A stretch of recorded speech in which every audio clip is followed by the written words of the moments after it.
வணக்கம் சார். வணக்கம். மத்திய அரசினுடைய யுஜிசி என்று சொல்லக்கூடிய பல்கலைக்கழக மானியக் குழு என்ன புதுசா அறிவிச்சிருக்கு? அதை ஏன் மக்கள் கல்வி கூட்ட இயக்க சார்பா நீங்க எதிர்க்கிறீங்க? அதை பற்றி தெரிஞ்சுக்கலாமா? பல்கலைக்கழக மானியக் குழு, பல்கலைக்கழக நல்கை குழுன்னு சொல்லுவாங்க. யூனிவர்சிட்டி கிராண்ட்ஸ் கமிஷன் சொல்லப்படுகின்ற அந்த அமைப்பு ராதாகிருஷ்ணன் குழு காலத்திலிருந்து அதற்கு முன்னாடியே இருந்து கூட அமைக்கப்பட்டு செயல்பட்டு கொண்டு வருகிறது. ராதாகிருஷ்ணன் குழு அறிக்கையில் அது குறித்த கருத்துக்கள் எல்லாம் தெளிவாக வரையறுக்கப்பட்டன. அப்பொழுதுதான் உருவாக்கப்படுகின்றது. 1956 வாக்கில் உருவாக்கப்படுது அந்த குழு.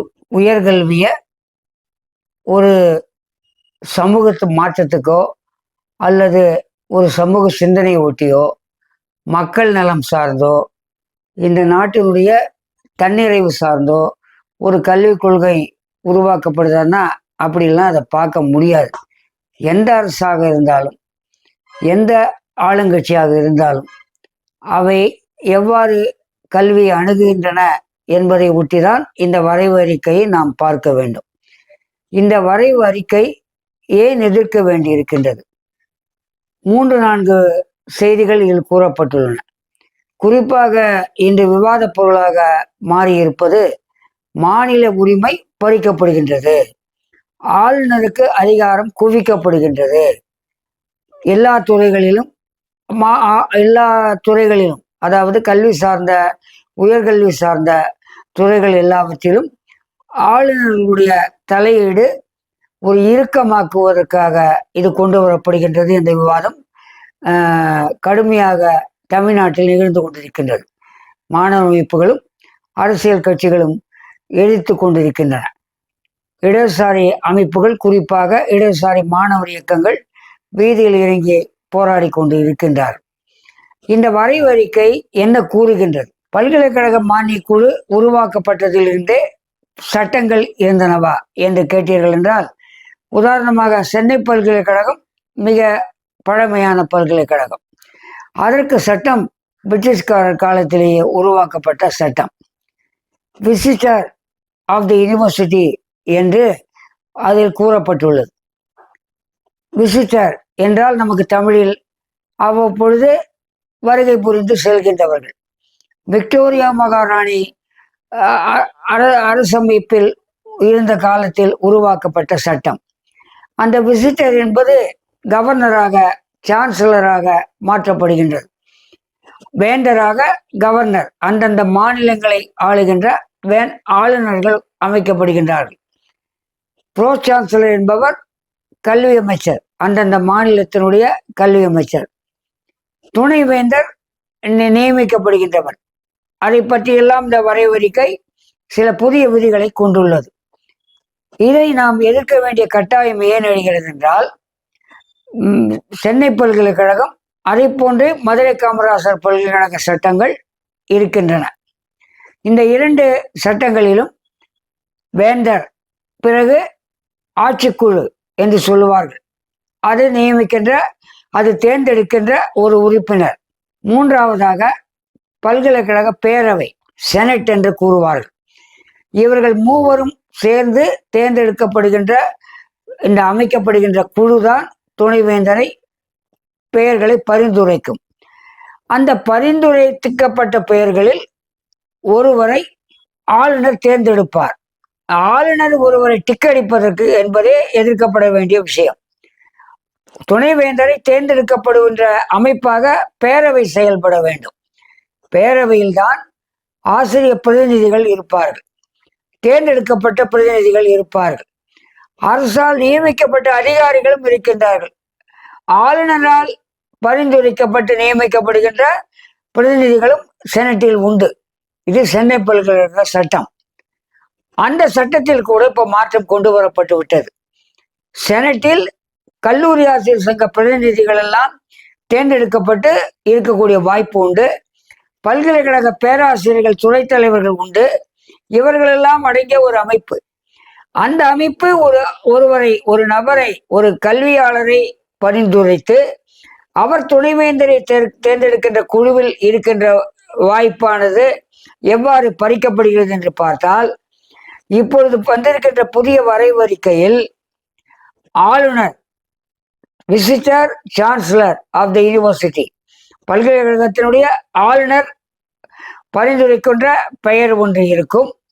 இரண்டாவதாக செனட் பார் சிண்டிகேட் என்று போடப்பட்டுள்ளது. செனட் பார் சிண்டிகேட் அதாவது பேரவை ஆட்சிக்குழு, இது இரண்டில் ஏழாவது ஒன்றிலிருந்து ஒரு நபர் அனுப்பப்படுவார் என்று கூறப்பட்டுள்ளது. 2. மூன்றாவது முக்கியமாக பல்கலைக்கழக நல்கை குழு, அது கூறுகின்ற ஒரு நபர். அப்ப நீங்க பாத்தீங்கன்னா ஒன்றிய அரசனுடைய ஆளுநர் அனுப்புகின்ற சார்பாளர் ஒருவர், பல்கலைக்கழக நல்கை குழு சொல்லுகின்ற சார்பாளர் ஒருவர், 2 பேர். ஆட்சிக்குழுவோ பேரவையோ ரெண்டுல ஒருத்தர் தான் வர முடியும். பெரும்பாலும் பேரவை இருக்காது, அனுமதிக்க மாட்டார்கள். சிண்டிகேட் தான் அதோட அபெக்ஸ் பாடி, உயர்ந்த பாடி. அதிலிருந்து ஒருத்தர் வரணும்னா ஆசிரியர் பிரதிநிதி நிச்சயமாக வர முடியாது அந்த குழுவில். அப்போ ஒரு செனட்ல இருந்து வரக்கூடிய வாய்ப்பை காலி பண்ணிட்டாங்க. அப்போ ஆளுநர், பல்கலைக்கழக மானிய குழு 2 பேரும், சிண்டிகேட்ல இருந்து யாராவது ஒருத்தவங்க வராங்கன்னா அதிகாரிகள் அதிகம். எங்க ஆசிரியர் சங்கத்துடைய கருத்து எங்க கேட்கப்படும். இது எந்த பல்கலைக்கழக சட்டங்களிலேயுமே மாணவர்களுடைய கருத்துக்கள் கேட்கப்படுவதில்லை. மாணவர்களுக்கான ஒரு குரலே இங்கு எழுப்பப்படுவதற்கான வாய்ப்பே இல்லை. இவற்றை எல்லாம் நாம் கேட்டுக்கொண்டிருக்கின்ற நேரத்தில் பிற்போக்குத்தனமாக மட்டுமல்லாமல் ஒரு கல்வி அதிகாரத்தை கையில் எடுத்துக்கொண்டு முழுக்க முழுக்க தேசிய இனங்களின், மாநில உரிமைகளின், மாநில மொழிகளின், மாநில கல்வியின் குரல் வழியை நெருக்குகின்ற ஒரு விஷயத்தில் இறங்கி இருக்கின்றது ஒன்றிய அரசு. இது நாம் மக்களுக்கு புரிய வைக்க வேண்டியிருக்கின்றது. எந்த பல்கலைக்கழகமா இருந்தான, எந்த கல்லூரியா இருந்தான, பையனுக்கு படிப்பு கிடைச்சா போதும், ஒரு வேலை கிடைச்சா போதும், இதையே நீங்க ஏத்துட்டு இருக்கிறீங்க. ஆளுநர் உடனடியா ஒரு தலையிட்டு ஒரு விஷயத்த மோடி அரசாங்கத்துக்கிட்ட சொல்லி, உடனே நிதியமைச்சர்கிட்டையும் சொல்லி, நிர்மலா சீதாராமன் கிட்ட சொல்லி தமிழ்நாட்டுக்கு நிதியை வாங்கி கொடுக்க முடியும் இல்லையா? அவரு ஏன் செய்ய மாட்டார்னு நினைக்கிறீங்க அப்படின்னு கேட்கலாம். எங்கே நிதி வருகின்றது? தமிழ்நாட்டில் ஜிஎஸ்டி கட்டுகிறோம், பள்ளி கல்விக்கு நிதி வருவதில்லை, எல்லாவற்றையும் கட்டாயப்படுத்துறாங்க. தேசிய கல்விக் கொள்கை 2020 அமல்படுத்தினாதான் பள்ளி கல்விக்கு நிதி ஒதுக்கீடு. பிஎம்சி பள்ளியை முழுமையாக ஏற்றுக்கொண்டால்தான் நிதி ஒதுக்கீடு என்று அங்கே வற்புறுத்துகின்றார்கள், கட்டாயப்படுத்துகின்றார்கள்.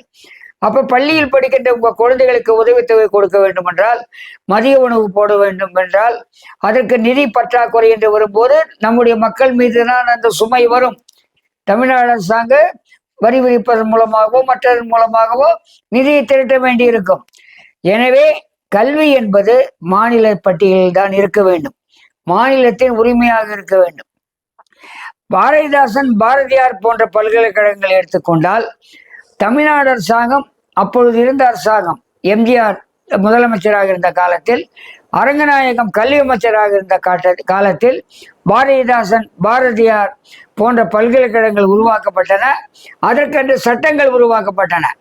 அந்த பல்கலைக்கழக சட்டத்தில் என்ன கூறப்பட்டுள்ளது என்றால், அரசனுடைய பிரதிநிதி தமிழ்நாட்டினுடைய சார்பாக ஒருவர் 1, பேரவையினுடைய சார்பாக ஒருவர் 2, இந்த ஆட்சிக்குழுவின் சார்பாக ஒருவர் 3, இவர்கள்தான் துணைவேந்தரை நியமிப்பார்கள், துணைவேந்தரை தேர்ந்தெடுப்பார்கள். அந்த தேர்ந்தெடுக்கப்பட்ட துணைவேந்தர்கள் 3 இருந்து ஒருவரை டிக் செய்வது ஆளுநருடைய வேலை என்று அந்த சட்டம் கூறுகின்றது. எல்லாவற்றுக்கும் டிக் செய்கிறவர் ஆளுநர். அதாவது ஆளுநர் அந்த தேர்ந்தெடுக்கப்படுகின்ற குழுவில் இருந்து பரிந்துரைக்கப்பட்ட பெயர்களில் 3 அழைத்து அவர்களை நேர்காணல் செய்து ஏதோ இன்டர்வியூ நடத்தி வேலைக்கு செலக்ட் பண்ற மாதிரி.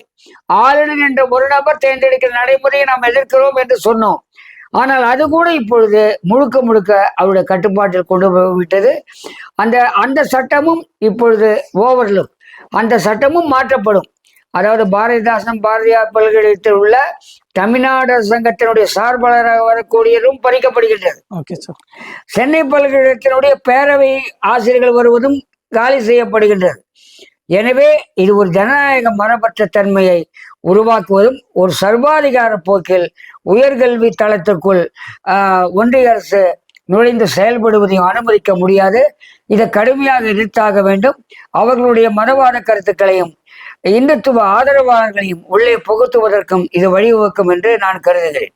சரி சார், இப்ப கார்ப்பரேட் நிறுவனத்திலிருந்து வேலை செய்யக்கூடிய நபர்களை தேர்வு பண்ணி பல்கலைக்கழக துணைவேந்தர்கள் அது சம்பந்தமான கல்வி சம்பந்தமான நிர்வாகத்துல அவர்களை நியமிக்கலாம்னு சொல்றாங்க. அது ஏன் தவறா இருக்கும்? அது கார்ப்பரேட் நிறுவனங்கள் கல்விக்கூடங்களில் தலைமை பொறுப்பு எடுக்கலாமா? கார்ப்பரேட் நிறுவனத்தில் வேலை செய்யறவங்க துணைவேந்தராக வரலாமா?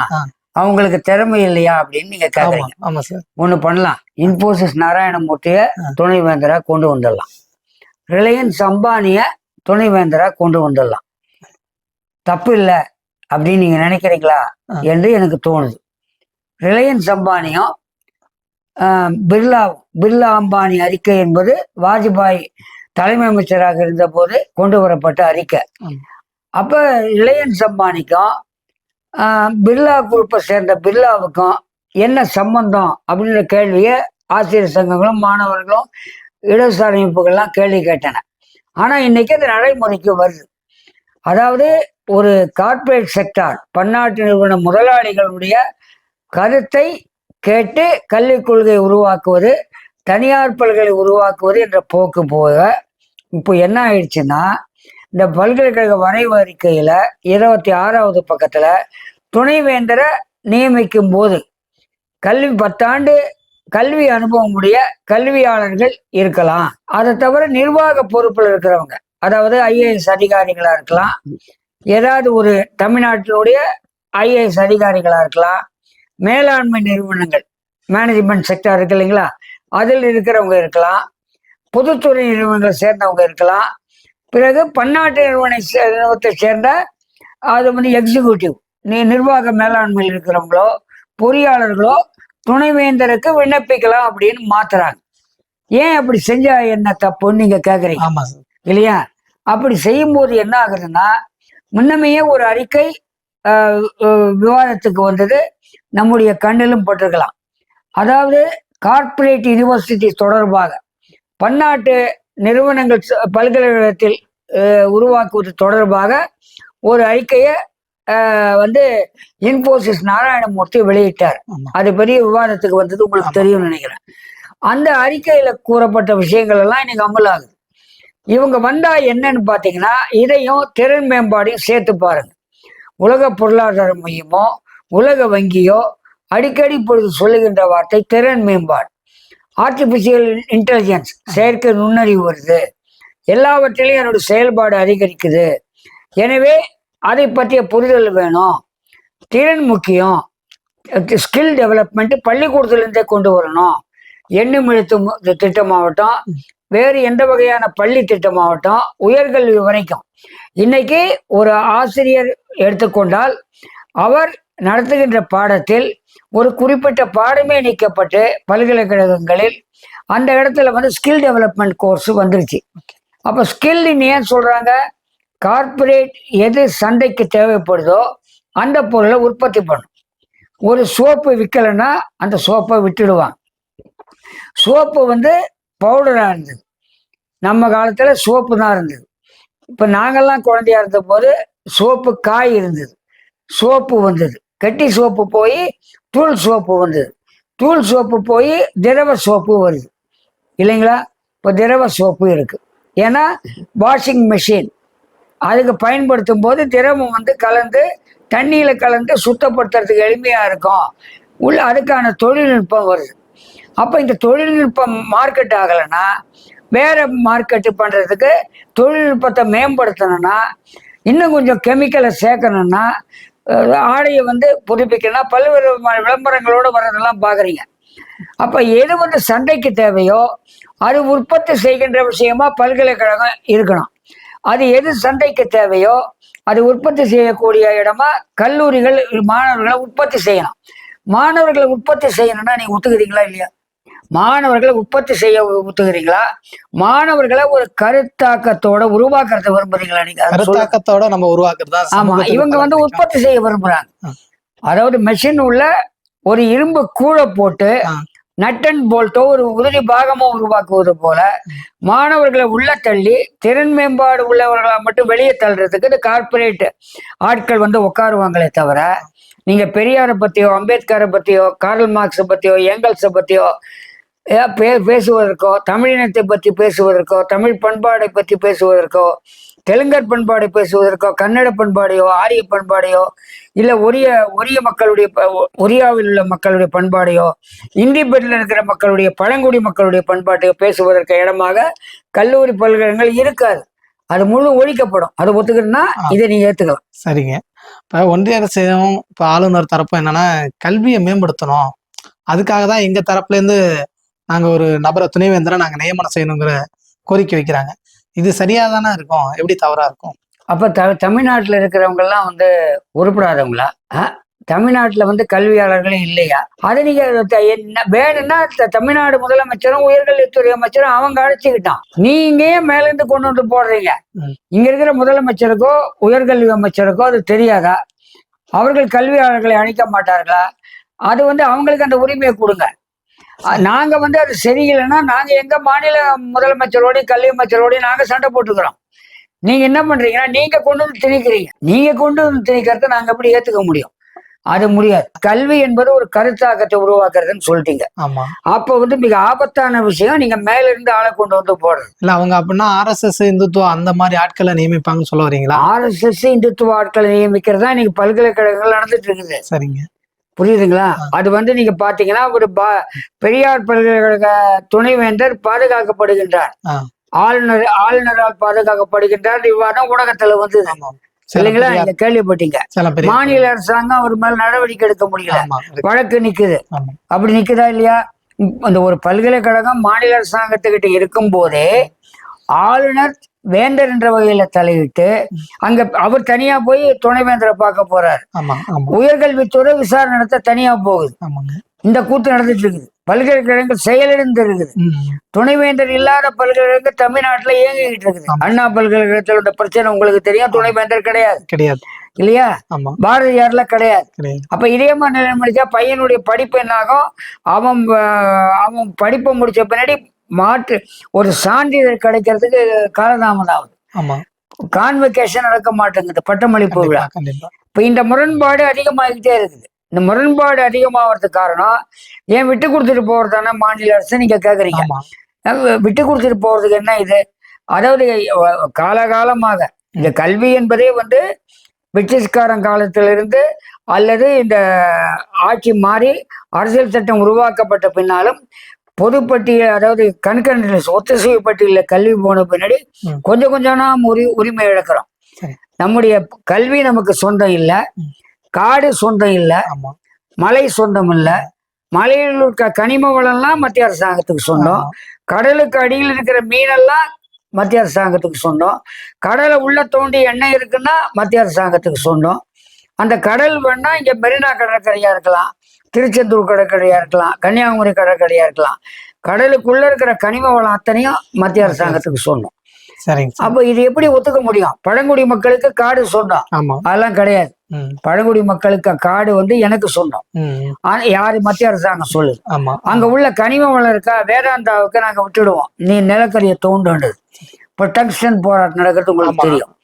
அதே மாதிரி கனிம வளத்தை தோண்டுவது என்பது ஒரு பொருளாதார மேம்பாட்டிற்கு இந்தியாவிற்கு தேவை என்று வாதத்தவங்க வைப்பாங்க.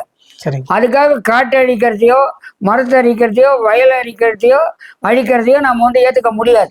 அது வந்து விவாதிக்கப்பட வேண்டிய சுற்றுச்சூழல் சம்பந்தமான விஷயம் விவாதிக்கப்படும். அதை போல அதை விட ஆபத்தானது கல்வி. இப்ப நாம இதை விட்டோம்னா இன்னும் ஒரு 5 தலைமுறை 10 தலைமுறை கழிச்சு நீங்க கேட்டீங்கன்னா தமிழை பத்தியும் தெரியாது, தமிழ் இனத்தினுடைய மேம்பாடுகளை பத்தியும் தெரியாது, பெரியாரை பத்தியும் தெரியாது, மார்க்ஸை பத்தி தெரியாது, நெட்டம்பல சீனிவாசனை பத்தி தெரியாது. அப்ப நீ வெறும் திறன் மேம்பாடு சொல்லி கொடுத்தீங்கன்னா இந்த மாணவர்கள் இந்த மக்களுக்கு திருப்பி என்ன செய்வாங்கன்ற கேள்வி உங்ககிட்ட நான் கேட்கறேன். எதுவுமே செய்ய மாட்டாங்க. அவங்களுடைய தேவை சுயநலமான ஒரு வாழ்க்கை முறைக்குள்ளதான் போகும். அவங்க வந்து தன் செல்ஃப் சென்டர், தன் சார்ந்த, தன்னுடைய சம்பளம் சார்ந்த, ஊதியம் சார்ந்த அல்லது சமூகத்துல ஒரு மேம்பட்டு வரணும் என்பதை நோக்கிய கல்வியா தான் மாறாது. கண்டிப்பா அதாவது பொருளாதாரத்தில் மேம்பட்டு நிக்கணும். ஆமா. அதுலதான் நிக்கும். சமூக அக்கறை என்பது துளியும் இருக்காது. ஆமா. ஒரு மருந்து கம்பெனிக்கான படிப்பு வேணுமா, ஆ. அது மத்திய அரசாங்கம் இந்த கார்ப்பரேட் துணைவேந்தர்கள் மூலமா செய்யும். ஓகே, சரிங்க சார். பில்கேட்ஸ் வேண்டிய ஒரு ஆள் வந்து உட்கார்றாருன்னு வச்சுங்க. ஆமா, ஆமா. அவர் என்ன பாடத்திட்டத்தை கொடுப்பாரு? அவரு என்ன, அவருடைய மருந்து சார்ந்து எப்படி வந்து மக்களை சோதனை பண்ணலாம் அப்படிங்கறதா. அப்ப சொல்றீங்களா, அப்புறம் எப்படி நாம இதை அனுமதிக்க முடியும்? கண்டிப்பா சார். ரெண்டாவது அடுத்ததா வந்து இப்ப ஒப்பந்த அடிப்படையில துணை பேராசிரியர்கள், உதவி பேராசிரியர்ல பல்கலைக்கழகங்களை நியமிக்கலாம் அப்படின்னு சொல்றாங்க. ஆமா. அது எப்படி? ஒப்பந்த அடிப்படையில இப்பவே பல்கலைக்கழகங்கள்ல அர்த்த கூலிக்கு வேலை செய்யறவங்க இருக்கிறாங்க. சரிங்க. 20,000 25,000 சம்பளம். கல்லூரிகள்ல 25,000 சம்பளம். அதுவே அவங்க போராடி 5,000 வாங்கி 10,000 வாங்கி தினக்கூலியா இருந்து இப்போ வந்து 25,000 வாங்குறாங்க. நிரந்தர பேராசிரியர்கள் வேலையில சேரும் போது 1,00,000 சம்பளம் வாங்குறாங்க. ஆனா இவங்க வந்து 25,000 தான் இப்ப போராடி வாங்கியிருக்காங்க. இவங்களை நிரந்தரப்படுத்த சொல்லி கேட்கிறோம். இந்தியா முழுசுமே ஒப்பந்த ஆசிரியர்களை தான் கல்லூரி, பல்கலைக்கழகங்கள், அப்புறம் பாலிடெக்னிக் பல்தொழில்நுட்ப கல்லூரியில வேலை செய்யறாங்க. இவங்க அதுல வந்து அந்த வரைவறிக்கையில அதை பத்தியும் குறிப்பிடுறாங்க. கான்ட்ராக்ட் டீச்சர் போடணும் அப்படின்னு, நிரந்தர துணை பேராசிரியர்களை, உதவி பேராசிரியர்களை போடணுன்றத பத்தி அவங்க சொல்லல. ஆனா உதவி பேராசிரியர்கள் அசோசியேட் ப்ரொஃபஸர் என்னவாங்க, இணை பேராசிரியர்கள், இவங்களுடைய கல்வி தகுதி எல்லாம் மாத்துறாங்க. அதை தவிர தேசிய கல்விக் கொள்கையில பல விஷயத்த சொல்லிருக்கிறது உங்களுக்கு தெரியும், விவாதிச்சிருப்பீங்க 2020.